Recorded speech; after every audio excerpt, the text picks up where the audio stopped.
ونعوذ بالله من شرور أنفسنا ومن سيئات أعمالنا من يهده الله فلا مضل له ومن يضلل فلا هادي له أشهد أن لا إله إلا الله وحده لا شريك له وأشهد أن محمدا عبده ورسوله يا أيها الذين آمنوا اتقوا الله حق تقاته ولا تموتن إلا وأنتم مسلمون يا أيها الناس اتقوا ربكم الذي خلقكم من نفس واحدة وخلق منها زوجها وبث منهما رجالا كثيرا ونساء واتقوا الله الذي تساءلون به والأرحام إن الله كان عليكم رقيبا يا أيها الذين آمنوا اتقوا الله وقولوا قولا سديدا يصلح لكم أعمالكم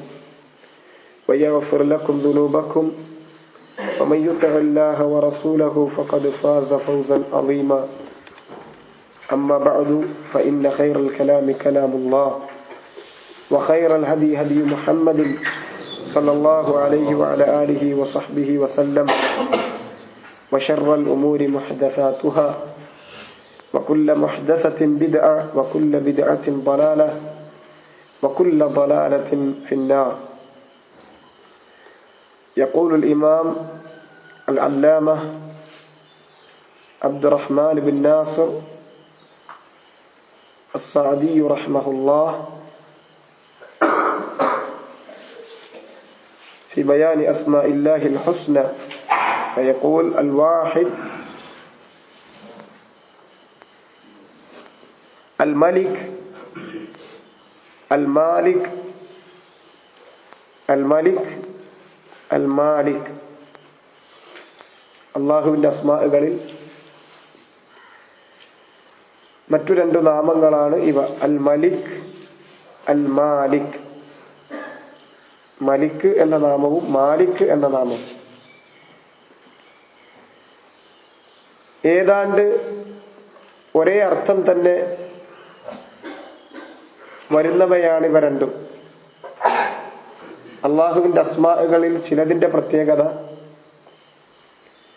ഒരൊറ്റ നാമം മറ്റു പല നാമങ്ങളുടെയും അർത്ഥം ഉൾക്കൊള്ളുന്നതായിരിക്കും. ഒരു നാമത്തിൽ തന്നെ വേറൊരുപാട് നാമങ്ങളെ ജാമി ആയി ഉൾക്കൊള്ളും. അങ്ങനെ ചില നാമങ്ങളുണ്ട്. ചിലത് ഒന്നൊന്നിനോട് സാദൃശ്യമുള്ള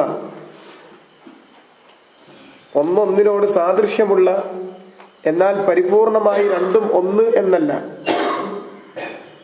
ചില്ലറ വ്യത്യാസങ്ങളോട് കൂടി ഏതാണ്ട് സമാനമായ അർത്ഥതലങ്ങൾ വരുന്ന നാമങ്ങളുമുണ്ട്. അവയിൽപ്പെട്ടതാണ് അൽ മലിക് വൽ മാലിക്. അല്ലദീ ലഹുൽ മുൽക്ക്,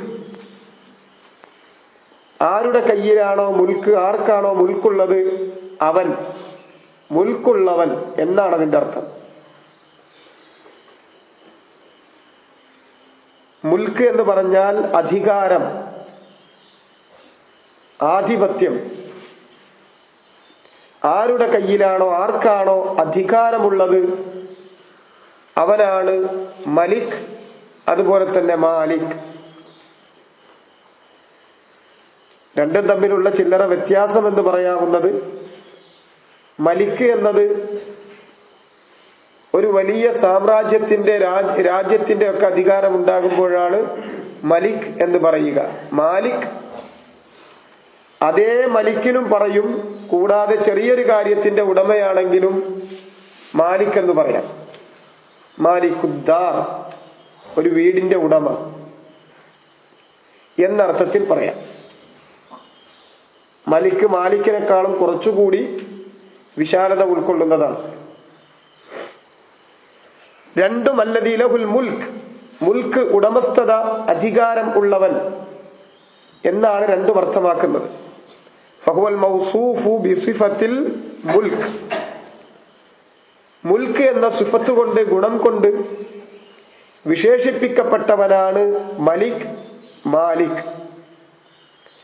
വഹിയ സിഫാത്തുൽ അളമ, വൽ കിബ്രിയാ വൽ ഖഹർ വത്തദ്ബീർ.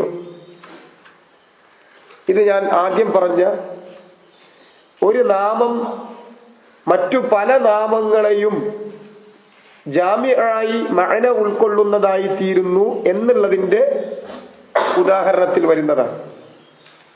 മലിക് എന്ന നാമം അള്ളാഹുവിന്റെ മറ്റു പല നാമങ്ങളിലും ഉൾക്കൊള്ളുന്ന സിഫത്ത്, ഔസാഫുകൾ ഉൾക്കൊള്ളുന്നുണ്ട്. ഏതുപോലെ?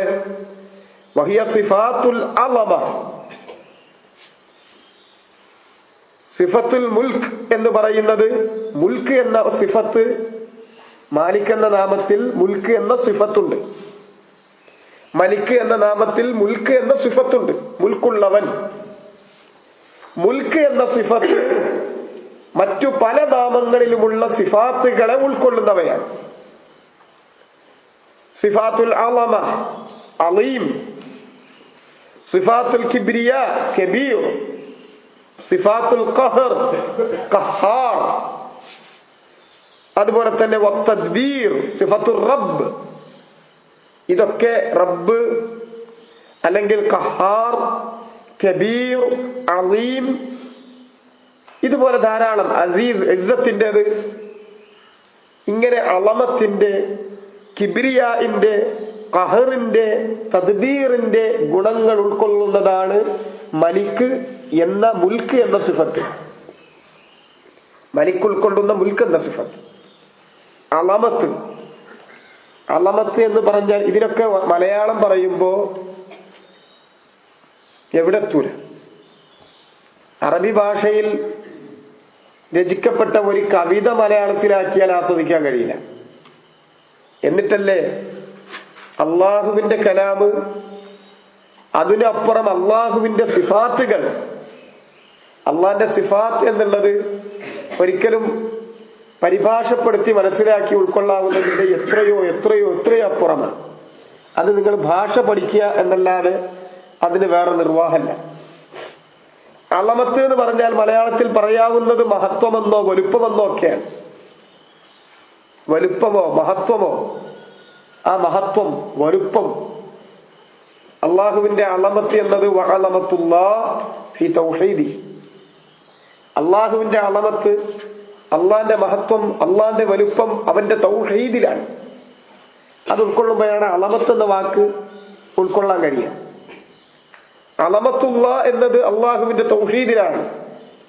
ഇഫ്രാദുല്ലാഹ്, അള്ളാഹ് ഏകനാണ് എന്നത് തന്നെയാണ് അള്ളാന്റെ ഏറ്റവും വലിയ മഹത്വം, അള്ളാന്റെ ഏറ്റവും വലിയ വലുപ്പം.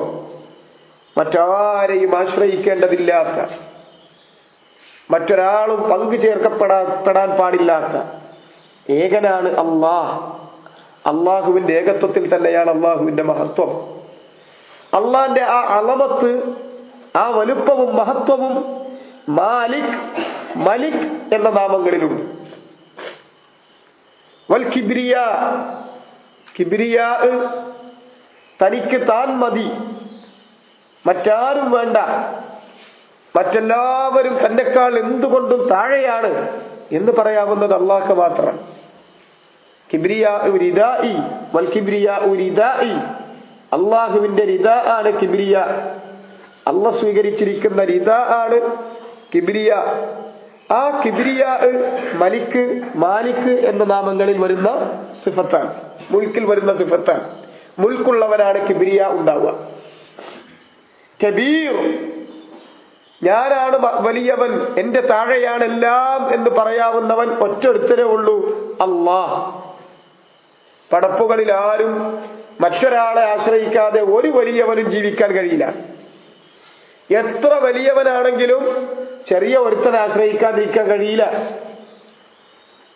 എത്ര വലിയ രാജാവാണെങ്കിലും ഒരടിമയുടെ പണി പോലും അവൻ ആവശ്യമാണ്. അവൻ ചെയ്ത